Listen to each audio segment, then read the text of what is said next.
ही गोष्ट आहे एका न्यायाधीशाची, एका न्यायाधीशाने केलेल्या आरोपांवरती, तेही आरोप झाले न्यायाधीशांवरतीच. लक्षात घ्या, हे किती मोठं प्रकरण आहे. मद्रास हायकोर्टाचे एक न्यायाधीश होते, चिन्नास्वामी कर्णन असं मे बी त्यांचं नाव होतं, आणि ते न्यायाधीश असताना त्यांना जेल झालेली आहे. आणि जेल कशासाठी झालेलं माहिती आहे? ते त्या मद्रास कोर्टाचे पहिले दलित न्यायाधीश सुद्धा होते.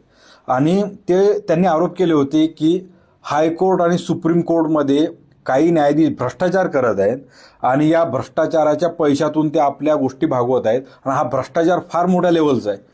तर असं केल्यामुळे त्यांचा न्यायालयाचा त्यांनी अवमान केला. या आरोपाखाली ते खुद्द न्यायाधीश असताना त्यांना 6 महिन्याची तुरुंगवासाची शिक्षा झाली होती.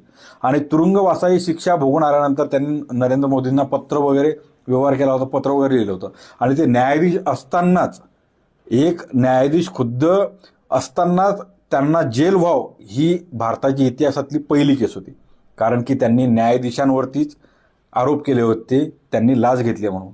आता प्रकरण मोड वळण घेतंय या वर्षात. याच वर्षी एक सुप्रीम कोर्टाचे न्यायाधीश आहेत ज्यांच्यावरती लाच घेण्याचे आरोप झाले, ते सुद्धा नोटांचे बंडल जाळलेले सापडले त्यांच्या बंगल्यामध्ये. ते बंगल्यामधले बंडल सापडले म्हणून सरकारवर दबाव आला.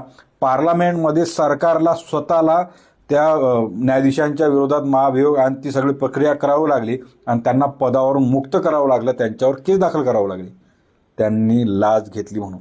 आणि त्यांच्या घरात करोडो रुपये जळालेल्या नोटा सापडल्या. मग याचा अर्थ ते जे न्यायाधीश बोलत होते चिन्नास्वामी कर्णन सर, हे खरं होतं का? आणि खरं जर होतं तर त्यांना 6 महिने शिक्षा का झाली? 6 महिने शिक्षा झाली तर त्यांना आता मोबदला काय मिळाला आहे? आणि जे लोक भ्रष्टाचार या भ्रष्टाचार व्यवस्थेत करतात त्यांचे तपास कशा प्रकारे आणि कोण घेईल? हा सगळ्यात मोठा प्रश्न आहे जनतेचा, या सरकारसमोरचा. जनता ही न्यायव्यवस्थेवर लक्ष ठेवून आहे. जनतेचा शेवटचा विश्वास हा न्यायव्यवस्थेवर आहे आणि न्यायव्यवस्थेने सुद्धा तसंच वागलं पाहिजे.